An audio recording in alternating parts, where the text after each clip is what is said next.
네, 그럼 이 시간에 우리 하나님 말씀 함께 보도록 하겠습니다.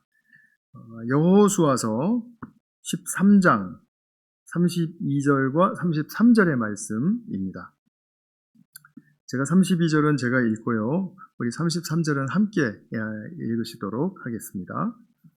이상이 모세가 여리고 동쪽 곧 요단강 동쪽의 모압 평지에서 두 지파와 반쪽 지파에게 유산으로 나누어 준 땅이다. 다 같이. 그러나 레위 지파에게는 모세가 유산을 주지 않았다. 하나님이 그들에게 말씀하신 대로 주 이스라엘의 하나님이 바로 그들의 유산이기 때문이다. 아멘. 제가 말씀을 위해서 잠깐 기도하겠습니다. 사랑하는 아버지 하나님, 말씀의 주인 되신 주님께서 저희들 심령에 각자에게 말씀해 주시는 그런 복된 시간이 되기를 간절히 소망합니다. 주님의 성령께서 그리 될 수 있도록 축복하시고 함께하여 주시옵소서. 우리 구주 예수님의 이름으로 기도하였습니다. 아멘. 지난 주일에 제가 나이에 관해서 좀 말씀을 드렸는데 좀 묵상을 많이 해보셨습니까? 이제 자신의 나이에 대해서 이렇게 좀 만족하시는 부분이 있습니까? 아유, 감사합니다. 많이 하신 것 같네요. 묵상을. 나이가 많고 적고의 문제가 아니라 자기 나이 때, 자기가 지금 가지고 있는 나이 그때 누려야 할 삶의 행복과 보람. 우리 성경의 용어로 말하면 유업. 그것을 발견하고 그리고 나누는 것이 중요하다라는 그런 말씀을 드렸죠. 요즘 우리가 이제 우리 기도에서도 윤청 집사님이 말씀해 주셨고 제가 광고 시간에도 말씀드렸지만 우리 주일학교 아이들 위해서 이렇게 날마다 기도할 때 그냥 넘어가지 마시고 짧게라도 꼭 진심으로 기도해 주시기 바랍니다. 이 아이의 심령에 또 삶 속에 필요한 그 자원과 그리고 하나님 나라의 축복이 잘 채워질 수 있도록 하나님 은혜를 베풀어 주십시오. 이렇게 기도해 주시면 좋겠어요. 지금 이 주일학교 어린 나이 또 그리고 중고등부에 이르기까지도 사실은 그 나이 때마다 무조건적으로 받아야 할 그런 사랑과 그리고 응원 그리고 모든 또 자원의 도움이 필요한 때이거든요. 그때 먼저 앞서가는 이런 우리 어른들로서 아이들에게 그런 것들을 잘 채워주지 않으면서 무언가 해내라고 요구하는 것은 그것은 굉장히 좀 무리한 일이 되겠죠. 그래서 우리 아이들 위해서 기도할 때 꼭 그렇게 성장기에 필요한 기도 이렇게 해주실 수 있으면 좋겠습니다. 자, 여호수아서로 돌아오겠습니다. 자, 이제 이스라엘은 가나안 땅이라는 유업을 쟁취를 했습니다. 그리고 그 쟁취한 후에는 이 쟁취한 유업을 분배하는 일이 남아있다고 그렇게 말씀을 드렸죠. 유업의 분배라는 것은 상당히 중요한 일입니다. 그래서 이제 13장부터 19장 이렇게 이르기까지 유업 분배에 대한 이야기가 쫙 펼쳐지는데, 근데 이 펼쳐지는 이 이야기들 속에서 우리가 배우고 또 우리가 또 같이 실행하고 실천해 봐야 할 그 말씀들이 많이 있거든요. 그것을 우리가 좀 귀를 기울여서 잘 볼 수 있으면 좋겠습니다. 이스라엘의 유업은 지금 이제 지파들에게 지파 단위로 나누어 줍니다. 근데 이 당시에 이스라엘 지파는 12 플러스 1이에요. 플러스 1이라고 굳이 쓴 이유는 이 플러스 1이 레위 지파인데 레위 지파에게는 이 땅이 분배되지 않기 때문입니다. 그리고 남은 12지파에게 이제 분배가 돼요. 지도를 보시면은 이제 이 지도 많이 익숙해지셨죠? 요단강이 가운데 있고요. 위에 이제 갈릴리 호수로부터 사해까지 내려가는 요단강. 그리고 동편에 보시면은 루벤 지파, 갓 지파, 그리고 므낫세의 반 지파가 이제 잘 정착을 이제 했습니다. 이제 땅을 이제 잘 정해 놨습니다. 그리고 이제 아직까지 요단강 서편에는 분배가 되지 않은 상황인데 저 지도는 이제 분배된 후에 그 상태를 이야기해 주는 것입니다. 근데 이 레위 지파는 땅을 받지 않았다면 그럼 어디서 사느냐? 궁금하시죠? 이 레위 지파는 다른 지파들로부터 이렇게 성읍을 할당을 받았습니다. 그래서 지금 지도에 보시는 까만 동그라미 또 하얀 동그라미가 있는데 이제 하얀 동그라미는 이제 추정 지역이에요. 그래서 이 지역들이 이제 레위 지파들이 이제 나누어져서 흩어져서 살던 성읍이다 이렇게 이제 말을 할 수가 있겠습니다. 그러니까 이제 지파들이 받는 땅을 뭐 한 도 수준으로 본다면 이제 저 성읍은 이제 뭐 읍 또는 마을 수준으로 이렇게 보시면 되겠어요. 그래서 텃밭도 놓고 그리고 야채도 길러 먹고 이제 할 수 있도록 이렇게 레위 지파들을 이제 배려한 그런 삶의 거처였죠. 이들은 왜 이 땅을 다른 지파들처럼 유업으로 받지 않았는지 그걸 우리가 오늘 좀 살펴보려고 합니다. 그 이유는 뭐 제가 제목에서 이제 시사를 했습니다. 땅의 유업보다 더 좋은 유업이 있기 때문이었어요. 레위 지파는 그것을 향해서 나아가도록 하는 그런 요청된 사람들이었습니다. 자, 우리가 신약의 성도들을 한번 이제 우리가 유업이라는 개념을 더 잘 깨닫기 위해서 신약의 성도들이 어떻게 어떤 위치에 있고 또 직위에 있는지 우리 그것을 좀 살펴보도록 할게요. 신약의 성도들은 어떻습니까? 어떻게 성도가 되고 어떻게 하나님 나라의 백성이 됩니까? 예수님을 어느 날 만나고 이분이 나의 구원주이시군요. 나의 삶의 주인이시군요. 내가 들어간 하나님 나라의 왕이시군요. 나를 다스리시는 분이군요. 하고 인정하면 그럼 우리가 신약에서 이야기하는 우리가 하나님의 자녀가 되고 성도가 돼요. 그렇게 믿어서 성도가 되는데 이 성도는 종으로서의 속성을 가지고 있는 것이 아니라 자녀로서의 속성을 갖습니다. 그래서 자녀는 응당 인간 사회에서도 부모로부터 상속을 받죠. 성경에서도 이와 동일한 개념이 이제 있습니다. 그래서 제가 지난주에는 구두로만 말씀을 드렸지만 로마서 8장 16절, 17절을 보시면 자, 우리가 자녀가 되었다. 하나님의 자녀가 되었다. 그러면 우리는 상속자인데 그리스도와 고난을 함께 받으면 그분과 공동 상속자가 되는 것이다. 이렇게 말씀을 해요. 이 상속자라는 표현이 이제 종종 신약 성경에서 나오죠. 자, 그래서 우리가 이 상속을 받는 그런 그 자녀됨, 하나님의 자녀됨을 우리가 조금 더 구체적으로 알 필요가 있습니다. 인간 사회에서의 상속과 하나님 나라에서의 상속은 차이가 조금 있습니다. 이런 부모로부터 또 우리 하나님으로부터 받는 것이라는 것에는 동일한데요. 조금 차이가 있습니다. 그것이 뭐냐 하면 인간 사회에서는 부모가 돌아가시고 그리고 자녀이면은 어떤 조건이 없어도 받을 수 있죠. 무조건적이에요. 그런데 하나님의 나라에서는 그렇지 않아요. 하나님의 나라에서는 조건이 있습니다.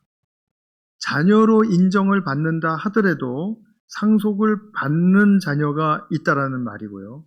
그리고 적게 받을 수도 있다라는 이야기입니다. 이것은 그냥 하는 얘기가 아니라 이제 앞으로 조금 더 들어주세요. 자, 그렇다면 뭐 어떤 조건이 필요한가? 우리가 여호수아서를 통해서 이미 봐왔습니다. 가나안 땅이라는 그 유업을 상속받기 위해서 이스라엘 백성들이 치러내야만 했던 그런 과정들을 살펴보면 크게 세 가지를 말씀을 드릴 수가 있어요. 첫 번째, 가나안 땅에 들어오자마자 전쟁을 앞두고 그들이 행했던 일은 하나님께서 할례를 명하라고 하셨기 때문에 할례를 행하는 것이었습니다. 그러니까 전쟁과는 아주 생뚱맞게 다른 일이었죠. 그러나 이 길갈에서 받은 할례 예식은 그들이 하나님의 언약 백성이라는 사실을 확신시켜 주시는 은혜의 그런 사건이었습니다. 그래서 상속을 받기 위해서는 하나님의 백성들은 자기가 언약 백성이라는 걸 알아야 돼요. 하나님의 변치 않는 언약을 내가 언약에 붙들려 있는 백성이다. 자, 그리고 두 번째는 하나님과 좋은 관계를 가지고 있어야 됩니다. 쉽게 얘기하면 그렇습니다. 7장에 보면은 아이성 패배에서 아간의 죄가 발각되었죠. 아간의 죄가 발각되었을 때 아간의 죄만 그 나쁜 것이 아니라 내 속에 있었던 어떤 은밀한 죄들도 다 회개하는 기회가 되었었죠. 그래서 공동체적인 회개가 일어났습니다. 그리고 그들은 하나님 앞에 말씀으로 무장되었습니다. 그럼으로써 하나님과 좋은 관계를, 친밀한 관계를 가지게 된 거예요. 그 전까지는 자기들이 피상적으로 생각을 했던 것입니다. 하나님과 좋은 관계려니, 하나님이 우리 편에 있으시려니 했는데, 이제 죄가 발각돼서 패배가 일어나니까, 이거 아니구나. 좋은 관계가 아니었구나 하는 것을 깨닫고, 그러면 우리가 어떻게 해야 되겠습니까? 라는 그런 질문 앞에 이들은 진지하게 회개하고 말씀 무장으로 들어갈 수 있었던 것이죠. 자, 마지막으로 세 번째는 어떤 것을 보았냐 하면 기브온 족속이 이스라엘을 찾아와서 거짓말을 하고 그리고 화친 조약을 맺었죠. 9장에 나오는 사건이었습니다. 그때 실수한 지도부에 대해서 백성들이 그것을 받아주었다고 했죠. 공동체적으로 수용을 해주었습니다. 말로만 그런 것이 아니라 그 화친 조약에 따르는 의무를 같이 짊어지고 그리고 같이 싸웠습니다. 이것이야말로 서로 짐을 지어주는 아주 좋은 모델이 되는 것이죠. 이것이 바로 9장 기브온과 또 그 연결된 이야기 속에서 우리가 본 것입니다. 자, 그렇다면 우리가 성경 메시지를 좀 잘 이해를 하려면 하나님의 나라에서는 자녀로 내가 인정받았어요. 사랑받는 자녀 맞습니다. 하나님이 나를 무척 사랑하세요. 그럼에도 불구하고 하나님이 내려주시는 상속을 받는 데에는 우리가 성도로서 살아야 할 삶의 태도와 또 방식이 있는 것이로구나. 그리고 그것을 우리가 익혀야 되는 것입니다. 그래서 성경은 조건부적으로 상속을 받는 것이다. 이것을 전제해요. 그래서 하나님의 자녀가 되는 길은 노력이나 어떤 그 공로 없이도 내가 처한 자리에서 예수님을 믿겠습니다 하면 그러면 그것은 내가 하나님의 자녀가 되게 만들어주는 사건이에요. 복된 사건이에요. 은혜의 사건이에요. 구원받는다고 하죠. 우리가 그렇게 구원을 받습니다. 그러나 자녀가 되고서 하나님 나라를 상속받는 것에는 이렇게 조건이 따라온다는 거예요. 거룩한 조건이죠. 이것을 우리가 좀 잘 새기실 수 있으면 좋겠습니다. 그런데 이 이스라엘에게 있어서 하나님이 내려주시는 이 상속, 유업, 지금 이게 쟁취하는 법을 이렇게 길을 터득하면서 지금 여기까지 와서 쟁취를 했습니다. 아주 위대한 사역을 잘 감당한 것이에요. 그랬을 때 이 사람들에게 지금 가장 최고의 선물이고 가장 정말 절정의 이 유업이라고 하는 것은 땅이죠. 땅 맞습니다. 그런데 이 소중한 땅을 왜 레위 지파는 받지 못하는가? 거듭 말씀드리는 것처럼 이 소중하고 최고에 해당하는 유업인 땅보다도 더 좋은 유업이 있기 때문이에요. 그것을 레위 지파가 받았기 때문입니다. 그래서 그 길로 레위 지파는 계속해서 부르심을 받습니다. 우리가 가나안 땅을 쟁취한 다음에 이스라엘 백성에게도 땅이 굉장히 최고의 가치였겠지만 오늘날도 그렇지 않습니까? 오늘날도 금은 보화를 아무리 많이 가지고 있으면 뭐합니까? 내가 정착하고 나를 지켜줄 땅이 없으면, 그죠? 떠돌이로 산다든지 아니면 땅을 렌트를 해서 산다든지 그러면 내가 가지고 있는 것 얼마나 그 지키기가 불안하겠습니까? 그렇기 때문에 정말 땅을 쟁취하기 위한 인류의 싸움은 끝이 없이 진행되고 있죠. 그런데 이 중요한 땅을 레위 지파에게 주시지 않은 것, 그것은 하나님께서 더 좋은 유업이 있기 때문이야 라는 그런 의도와 계획이 있으시기 때문입니다. 여기서 우리는 하나님이 우리에게 부어주시는 그 유업의 상속에 대한 이해가 더 폭넓게 이제 열리게 되는 것입니다. 땅의 차원에만 국한된 것이 아니라 이제는 하늘의 차원에까지 이르게 되는구나 하는 것을 알게 된다는 것입니다. 레위 지파는 어떤 일을 했죠? 레위 지파의 사역은 무엇에 중점을 두고 있었습니까? 성막과 제사였죠. 그죠? 그래서 이 성막과 제사를 주도하는 그런 직분과 역할 속에서 하나님이 하늘의 유업을 이렇게 하늘의 유업을 쟁취할 줄 알아야 된다. 그리고 이것을 누릴 줄 알아야 된다라고 레위 지파들을 선별한 것입니다. 특별한 성막 직무를 부여하심으로써 이것이 이제 우리가 배워야 할 부분입니다. 땅의 수준을 넘는 유업을 하늘 유업이라고 이제 제가 부르겠습니다. 레위 지파가 전담한 것은 이제 성막 사역이었는데 하나님께서 그 지파에게 특별히 원하셨던 것은 이제 그들이 성막에서 사역을 하면서 주님과 밀착된 교제를 원하셨던 겁니다.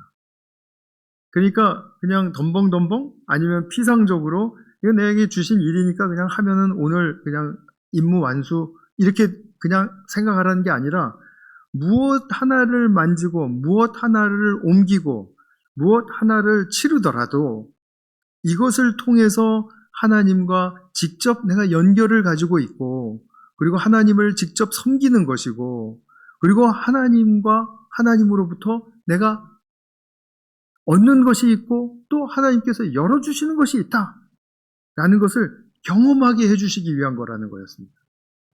이것이 땅보다 더 좋은 유업이에요. 레위인들이 일했던 성막은 평수로 따지면 320평 정도밖에 되지 않습니다. 23m 곱하기 46m 이거밖에 안 됩니다. 아주 작은 영역입니다. 그런데 이 성막 안에서 행해진 제사 그리고 제사에 사용되었던 모든 도구들 그리고 성막을 또 보호하고 또 경계선을 두기 위해서 만들었던 울타리 거기에 사용됐던 나무들 또 그것을 이었던 실들 그리고 또 지붕 무슨 천막 이렇게 지붕에 그 어떤 막을 만들 때 또 몇 겹으로 하고 하는 그런 모든 것들 아주 세세하게 이루 말할 수가 없었죠. 이런 모든 것들은 그냥 무의미하게 주어진 것이 아니라 하나님께서 모세를 통해서 일일이 설명해 주셔서 모세가 그 말씀을 받고 또 전문가들의 손길을 통해서 그렇게 만들어낸 것들이었거든요. 그러니까 출애굽기 이제 후반부가 바로 그 내용을 우리에게 말해주고 있지 않습니까? 그러니까 항상 하나님께서 말씀해 주시는 대로 그 모양과 그리고 그 도구들을 만든 거예요. 그래서 이 성막 안에서 레위인들이 섬기고 또 일했던 이런 모든 도구들은 천국의 모형물이다 이렇게 말할 수가 있습니다. 이것은 저의 말이 아니고요. 히브리서 9장 23절의 말씀입니다. 이런 성막의 기구와 방식들을 열거를 하면서 이것은 하늘에 있는 것들의 모형물이다 이렇게 이야기를 합니다. 자, 그러니까 이 땅에 있는 성막의 그 모형물들, 모든 도구들을 보면서 우리는 무엇을 의식해야 됩니까? 이 모형이 가리키고 있는 실체, 그 실체가 어디 있죠? 하늘에 있습니다. 보이지 않아요. 근데 그 실체가 분명하게 있다는 겁니다. 그것을 우리에게 의식하게 해주기 위해서 또 바라보게 해주기 위해서 지금 이 성막에 많은 방법과 도구들을 이제 이렇게 명령을 해 놓으신 것입니다. 그러니까 하늘의 실체를 우리가 바라볼 수 있도록 더 그것에 더 가까이 갈 수 있도록 하는 것은 바로 이 성막에서 일하는 레위인들이 가장 앞장서서 그 일을 감당하고 있다라고 말할 수가 있겠죠. 그래서 이 레위인들은 날마다 자기들의 일들을 통해서 하나님과 밀착된 삶을, 밀착된 관계를 가지도록 그렇게 부르심을 받았다라는 겁니다. 그리고 이것을 통해서 하늘이 열릴 때를 경험하는 거예요. 그럼으로써 하나님이 어떤 분이신지를 더 깊이 알아가는 겁니다. 이 축복이죠. 레위인들은 늘상 그것을 만지며 그것을 돌보며 그것을 지키며 이렇게 일을 했기 때문에 훨씬 더 하나님을 경험하기에 가까운 자리에 있었습니다. 맞죠? 땅에서 일한다면 땅 개간해야 되죠. 거기에 또 뭐 장애물이 많은데 그거 치워야 되죠. 또 비가 오면 그거 걱정해야 되죠. 뭐 하여튼 이 일상과 관련된 여러 가지 일들을 많이 감당해야 돼요. 그러다 보면 잊어버릴 수도 있고. 하지만 레위인들은 그렇지 않아요. 그리고 또 그것을 통해서 배운 것들을 또 하나님의 또 율법 말씀과 더불어서 또 가르치는 일도 해야 됩니다. 그러니까 이 레위인들은 하나님을 경험하기에 훨씬 더 가까운 자리에 있었다라고 말할 수가 있겠죠.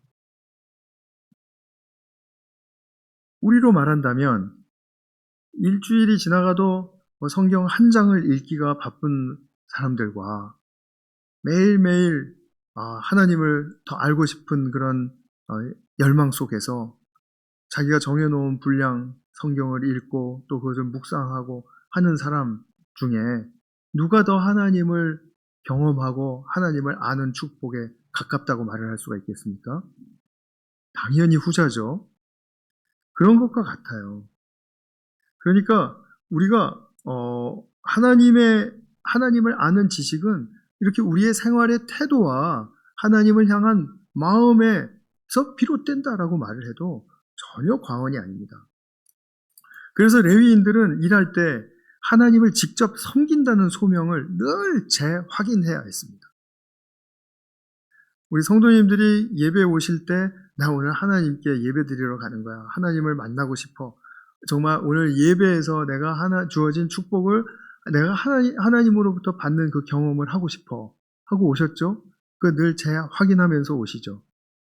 뭐 여기에 그런 분들 없을 거예요. 뭐 엄마 아빠가 가라고 하니까 왔다. 뭐 아니면 뭐 벌 받을까 봐 왔다. 아니 그냥 내 종교적인 치레니까 왔다. 이런 거는 사실은 해당 무죠. 소명을 재확인한다고 볼 수 없어요. 그러나 우리가 정말 하나님과 직접 또 하나님께 더 가까이 내가 하나님을 더 알고 싶은 그런 열망이 있어서 행하는 모든 일들은 그것은 하나님께서 나에게 정말 특별히 은혜를 베풀어 주시기 위한 통로라는 사실을 우리가 알 수가 있지 않습니까? 그래서 이를 통해서 우리가 알 수 있는 것은 사람은 개인적인 열심과 선함과 도덕성과 이런 것으로 사는 것이 아니라 어떤 일을 맡고 어떤 일을 하든지 간에 하나님과의 연결 속에서 하나님과의 연대감 속에서 일하며 사는 존재이다. 이것을 레위인들이 다른 지파 사람들에게 보여주어야 했던 것입니다. 다시 말하면 다른 지파들이 바라보는 궁극적인 유업의 모델이 되도록 부르심을 받았다라는 그런 말씀이에요. 그러면 이 레위인들을 보면서 오늘을 사는 우리는 어떤 삶의 방식이 요구될까요? 당연히 레위 지파에게 요구된 삶의 방식으로 세상을 사는 것이죠. 우리가 하늘을 향해서 하나님과 예수님과 밀착된 관계를 가지고 그분들을 중심에 모시고 그리고 우리에게 주어진 소명의 일들을 감당하는 것. 그런데 레위인들은 고정된 위치에 있었던 성막과 그 자리에 있었던 도구들, 그것들을 섬기는 사람들이었는데 우리에게는 그런 것이 없지 않습니까? 우리는 뭐 그런 것이 없다면 무엇을 통해서 우리가 하나님을 더 가까이 섬기고 하나님을 알아갈 수가 있겠습니까? 하는 것은 이제 신약으로 넘어오면서 이제 좀 깊이 아셔야 할 그런 진리의 그 말씀을 우리가 보아야 합니다. 그것이 무엇이었냐면 구약시대에는 분명히 성막이 있었어요. 그리고 확장되고 또 발전된 모습으로서의 성전이 있었습니다. 근데 우리는 성막과 성전이 있습니까? 뭐 설마 있다 하더라도 그건 우리가 상관없습니다. 그것이 우리에게 유효하지 않습니다. 어째서 그렇죠? 성막과 성전의 모든 의미를 예수님께서 예수님 안에서 성취해 주셨기 때문이에요. 그렇다면 우리는 예수님 믿고 예수님 안에 들어가서 예수님이 사는 방식을 배우고 예수님의 성품을 닮아가고 하는 그러한 삶을 통해서 성막과 성전에서 구약 백성들에게 요구하셨던 그 내용을 우리는 잘 지금 새롭게 발전된 그런 차원으로 성취를 누리며 살아갈 수가 있는 것입니다. 이것이 바로 우리에게 주어진 축복이에요. 고린도전서 3장 16절에 보면 그래서 사도 바울이 이제 이 성전의 의미를 바꾸어 줍니다. 어떻게 바꾸어 주는지 보세요. 여러분은, 그러니까 고린도 교회 성도는 이 말이죠. 하나님의 성전이다. 사람 보러 성전이래요. 왜 그러냐 하면 하나님의 성령이 여러분 안에 거하신다라는 것을 분명히 알기 때문입니다. 성령이 계시면은 성전이라는 거예요. 그도 그럴 것이 성막과 성전의 가장 중요한 포인트가 무엇이었습니까? 하나님이 임재하시는 곳이었잖아요. 그러니까 성령께서 우리 안에 거하시면 우리는 성전이 되는 것입니다. 더 자세하게 말을 해줘요. 고린도전서 6장 19절로 넘어가면 여러분의 몸은 이래요. 또 몸, 우리 이 몸, 여러분 안에 계신 성령의 성전이다. 우리 성도님들은 자신의 몸에 대해서 얼마나 자신감이 있으신지는 모르겠습니다만 적어도 성령이 거하는 몸이라면 그 외형이 그렇게 중요하겠습니까? 하나도 중요할 게 없겠죠. 깊은 동의는 안 하시는 것 같은 그런 느낌을 받습니다. 그래도 좀 더 나아져야지, 예뻐져야지, 날씬해져야지 그런 생각이 있으시나요? 우리가 이 성령을 모시고 있는 그 우리의 몸 그리고 우리 공동체라는 이 사실은요 무지무지하게 획기적인 진리의 정말 선포입니다. 이것을 누가 말해 줄 수가 있겠습니까? 정말 이것은 너무나 개혁적인 것입니다. 근데 사도 바울이 이것을 정확하게 이야기를 해주고 있는 거예요. 그렇다면 구약 때 거룩한 성막과 성전을 오늘날로 말한다면 누구라고요? 성령이 거하시는 우리 몸이라는 것입니다.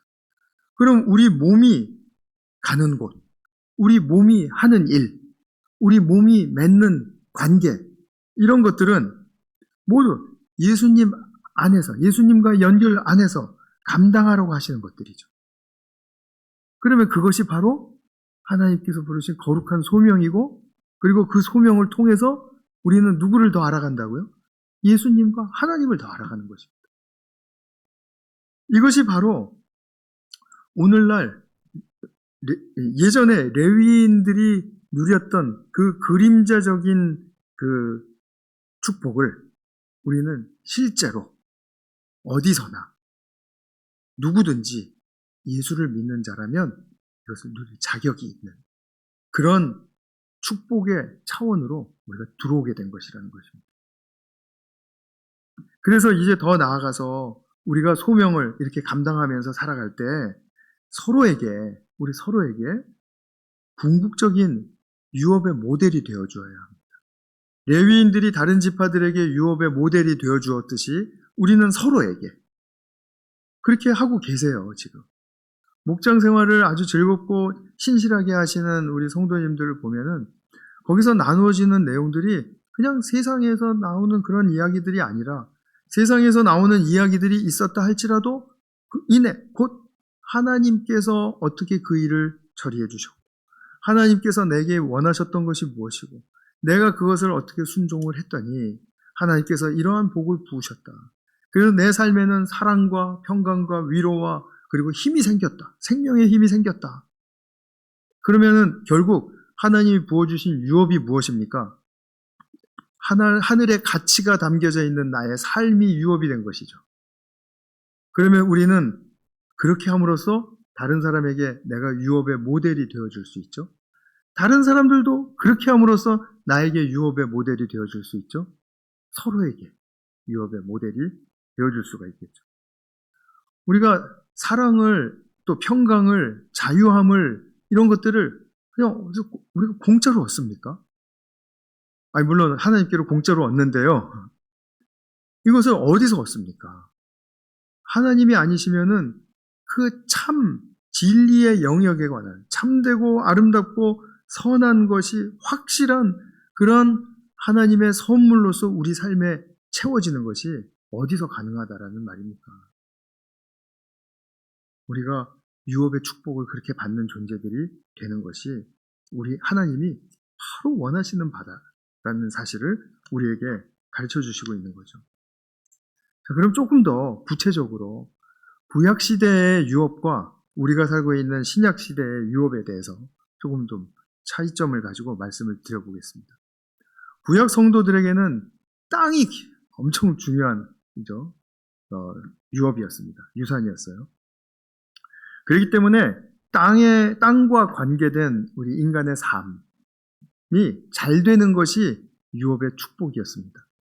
그래서 오래 사는 것, 그리고 많은 부를 얻어서 풍요롭게 되는 것, 그리고 또 많은 후손을 두는 것, 이런 것들이 구약에서는 굉장히 이렇게 특기할 만한 아주 유업의 대표적인 것들이었습니다.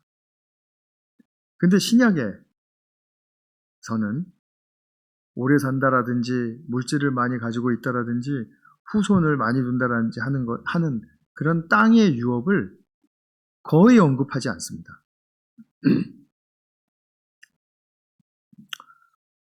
예수님을 믿다가 젊은 나이에 그냥 확 죽어버린 사람도 있어요. 야고보 같은 사람. 사도들 한결같이 가난했습니다. 물질 받는 것이 축복이라고 말하지 않습니다. 후손을 많이 두는 것, 사도 바울도 애가 없었고요. 그 다음에 예수님도 결혼 안 하시고 돌아가셨습니다. 만약에 그런 것들이 우리에게 정말 대표적인 유업이라면, 그러면 우리는 너무나 예수님 믿고 실망할 사람들이 많을 거예요. 근데 그렇지 않죠. 그것은 부분적인 것이죠. 어떤 일정한 사람들에게 해당되는 것이죠. 모두에게 편만한 어떤 유업의 축복으로 대표되지 않죠. 그러나 신약 성경은 예수님과 이제 그 신약의 성경의 저자들이 무엇을 말하고 있습니까? 하나님의 자녀가 상속하는 하늘 유업에 대해서 말해주고 있어요. 이것이 중심 주제로서 선포해주고 있고, 그리고 그 하늘의 유업을 얻는 삶에 대해서 엄청나게 많은 지면을 할애해서 우리에게 가르쳐주고 있습니다. 예수님이 그러하셨고요, 복음서에서. 서신서를 보면은 항상 복음에 대한 기초와 원리는 앞에 설명을 해주고 중요하니까요. 그리고 이러한 원리와 기초에 복음에 입각해서 사는 사람들은 이러한 방식으로 삶을 사는 것이 옳다라고 말해주는 실천편에 있어서는 그렇게 사는 것이 착하기 때문이고 단순히 그냥 보기 좋기 때문에가 아니라 하늘의 유업을 얻는 길이기 때문에 그런 것입니다. 하나님이 그냥 빈약해서 내가 이렇게 구원해 줬으니까 너희는 이런 착한 모습으로 살아, 이렇게 하시는 분이 아니고, 내가 구원해서 나의 자녀로 삼아 주었으니까 이제는 나의 무한한 유업을 상속받아. 다 너희 거야. 라고 선포하시면서 우리에게 주기를 원하시는 하나님의 마음을 우리가 거기서 정말 분명하게 읽어낼 줄 알아야 된다는 것입니다. 많은 개혁주의 신앙의 성도님들이 뭐라고 말씀하냐면, 하나님의 자녀가 된 것도 고마운데 뭘 더 바랍니까? 그렇게 이야기를 해요. 아니, 우리가 바라고 싶어서 바라는 게 아니라 성경에서 하늘의 유업을 바라보면서 살라고 하니까 우리가 그것을 바라보는 것입니다. 그래서 하나님은 우리에게 이것을 내려주시기 위해서 상속이라는 말도 쓰시고 상이라는 말도 쓰시고 선물이라는 말도 쓰시고 아니 각종 많은 유업, 기업, 목 이런 여러 단어로 우리에게 다양하게 내가 줄 것이 이렇게 많으니까 내가 정말 이 길로 와서 이것을 다 같이 우리가 향유하자 이런 뜻이에요. 그래서 이것을 얻는 삶에 대해서 가르치고 있는 신약 성경은 정말 우리에게 너무나도 중요한 삶의 안내이고 지침인 것이죠. 성경 몇 군데 함께 보겠습니다. 골로새서 1장 12절의 말씀, 성도들이 받을 상속의 몫을 차지할 자격을 주신 아버지께 감사한대요. 무엇을요? 상속의 몫을 차지할 자격을 주신. 그 자격이 뭡니까? 하나님의 자녀. 자녀로 부르심을 받은 거예요. 하나님의 자녀로 부르심을 받은 것은 정말 너무나도 영광스러운 일이라는 거예요. 상속의 몫을 차지할 수 있는 자격이 되니까. 골로새서 3장 24절, 주님께 유산을 상으로 받는다는 사실을 기억하십시오. 여기서도 유산을 상으로 준다라는 말씀을 하시죠. 죄송해요. 에베소서 1장 18절 후반부, 사도 바울이 에베소 교우들을 위해서 이제 1장에서 기도하는 기도문이 나오는데요. 거기에 세 번째 기도 제목이에요. 그 기도 제목이 뭐냐면, 하나님께서 성도들, 에베소 교우들에게 베푸시려고 하는 하나님의 영광스러운 상속이, 유업이, 기업이 얼마나 풍성한지를 알게 되기를 바랍니다. 사도 바울의 기도예요. 굉장히 중요한 기도죠. 베드로전서 1장 4절의 말씀도 보겠습니다. 썩지 않고 더러워지지 않고 낡아 없어지지 않는 유산, 하늘에 속한 유산을 이야기해요. 이것을 물려받게 하셨습니다. 이 땅에 정말 실현되게 하셨다라는 거죠. 예수님을 통해서, 그 믿는 사람들을 통해서예요. 이 유산은 여러분을 위해서 하늘에 간직되어 있는 것인데 그리스도 안에서 이것을 이제 베풀어 주신다. 얼마나요? 한정없이 무한대로 풀어주신다라는 겁니다. 히브리서, 비교적 좀 긴 서신서죠. 히브리서는 전체가 하늘의 유업의 주제를 다루고 있습니다. 하늘의 유업의 주제를 피해가면 히브리서가 잘 안 풀리는 부분들이 많이 있습니다. 그래서 히브리서는 하늘의 유업의 초점을 가지고 보는 것이 맞습니다.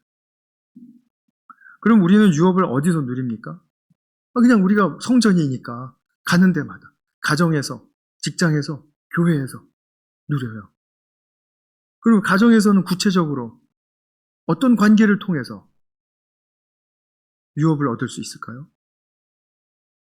부부의 서로 사랑하는 관계를 통해서 유업을 얻어요. 부모가 자녀를 양육하면서 부모-자녀 관계 속에서 유업을 얻어요. 유업을 얻는 길이 다 거기에 지금 열려져 있습니다. 그래서 우리가 양육하는 것은 아이들을 위해서만 양육하는 것이 아니라 양육자인 부모들도 또 양육하는 모든 분들이 성장할 수 있도록 축복을 주시는 거예요. 그 길입니다. 직장에서 소명의 일을 하나님의 창조의 뜻에 의해서 동기부여를 갖고, 그리고 하나님께서 원하시는 대로 사랑으로 정복하고, 그리고 또 다스리면서 가꾸고 지키면서 아담이 에덴을 가꾸고 지켰듯이 그렇게 직장에서 성실하게 아담에게 주셨던 소명을 회복시켜서 내가 그것을 살아내는 거예요. 그러면 직장에서 유업의 축복이 열립니다. 교회 생활을 통해서는 무엇입니까? 우리 예배와 교제는 물론이고 우리가 공동체를 위한 어떤 성경적인 정신과 섬김의 태도를 배우는 것이 되게 중요하죠. 근데 대부분의 성경적인 정신과 섬김의 태도는 우리의 본성에 거스르기 때문에 이것을 우리가 잘 훈련을 해야 되는 것입니다. 그래서 실수도 많이 하고 잘 안 되는 부분도 많이 있습니다. 그러나 우리는 함께 훈련하고 훈련받는 사람들이기 때문에 인지상정이 있죠. 그래서 서로를 참아주고 기다려주고 그리고 더욱더 격려해주고 사랑해주고 하는 것이, 그것이 훈련이 되는 것이어야 돼요. 자, 그렇다면 그 길을 통해서 하나님의 유업이 열린다, 하늘의 축복이 열린다 라는 사실을 우리는 분명히 볼 수 있을 것입니다. 그래서 어떠한 영역에 있든지, 가정이든지 교회든지 직장이든지 하나님과 밀착된 좋은 관계가 필요하다라는 것을 꼭 잊지 말아주세요. 마지막으로 제가 하늘 유업에 대한 이야기를 많이 했는데 한 가지만 좀 더 정의를 규명해 드리고 마치도록 하겠습니다. 모든 하나님의 하늘의 유업 속에는 DNA가 있습니다. 그 DNA는 하나님의 사랑입니다. 그냥 인간적인 로맨틱한, 또 우리가 그냥 기분 좋게 하고 뭐 생각하면은 좀 마음이 이렇게 시원해지고 하는 그런 사랑이 아니라 묵직한 사랑이죠.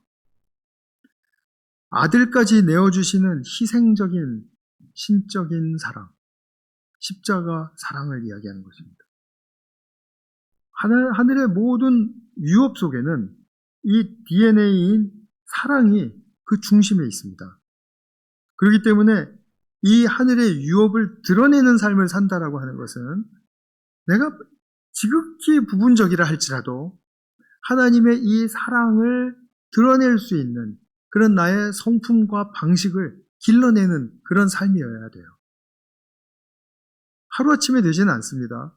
그래서 우리는 평생이라는 시간이 우리에게 주어져 있는 것입니다. 그러니까 너무 조급하게 생각하실 필요는 또 없어요.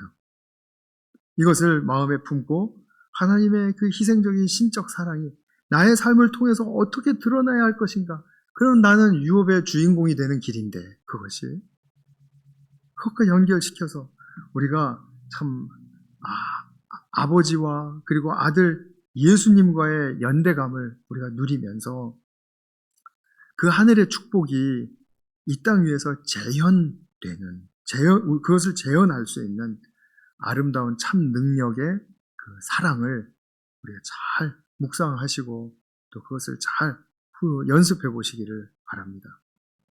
오늘 우리가 구약의 이 레위 지파가 받은 소명을 통해서 배우신 것처럼 멋진 정말 하늘 유업의 모델로서 하늘의 그 사랑의 축복이 넘치는 우리 교회 모든 성도님들 되시기를 축원합니다.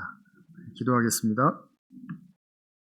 사랑하는 주님, 정말 이 땅에서 좋은 것들도 많이 있어서 그것을 하나님께로부터 받는 축복 참으로 감사하고 찬양할 만한데 그것을 더욱 뛰어넘는 하늘의 유업을 우리들에게 상속하여 주신다니 참으로 감사와 찬양을 올려드리지 않을 수가 없습니다. 하나님의 이 무한대의 스케일, 사랑과 베푸심의 또 은혜와 자비의 이 크기와 높이와 길이는 도무지 측량할 길이 없습니다. 사랑하는 주님, 우리가 이러한 유업을 상속받는 자녀로서 얼마나 긍지 있는 삶을 살아야 할지 다시 한번 기억하게 하여 주시옵소서.